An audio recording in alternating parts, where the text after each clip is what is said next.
যখন এক দফা ঘোষণা করা হয় যে হাসিনার পদত্যাগ করতে হবে এবং ফ্যাসিবাদী শাসন ব্যবস্থা বিলুপ্ত করা হবে, তখন থেকেই তো আমরা বুঝছি যে এই আন্দোলনে আর পেছানোর কোনো সুযোগ, মানে মূলত আমরা অনেক আগে থেকেই বুঝছি পেছানোর সুযোগ নাই, কিন্তু এক দফা ঘোষণার সাথে সাথে তো আর আমরা হাসিনার সরকারকে পুরোপুরি ক্লিয়ারলি রিজেক্ট করে দিয়েছি। তখন থেকেই তো আমাদের ভাবতে হবে যে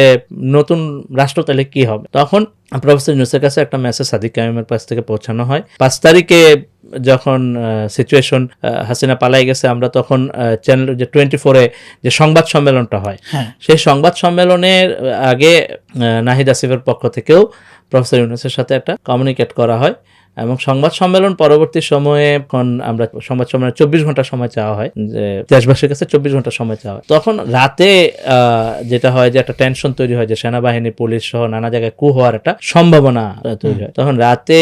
প্রফেসর ইউনূসের সাথে কন্ট্যাক্ট করে ওনাকে কনফার্ম করে রাতেই ঘোষণা করা হয় যে রাষ্ট্রের প্রধান হিসেবে প্রফেসর ইউনূসকে দায়িত্ব পালনের জন্য অনুরোধ করা, যেটা যে ভিডিও বার্তার মধ্য দিয়ে আসে। তো এই পুরো সময়টাতে কিন্তু আমরা একসাথে ছিলাম, এই নাহিদ সহ আমরা একসাথেই ছিলাম, এবং এই রাতে আমরা এই টেনশনের মুহূর্তটা আমরা একসাথেই পার করছি আর কি।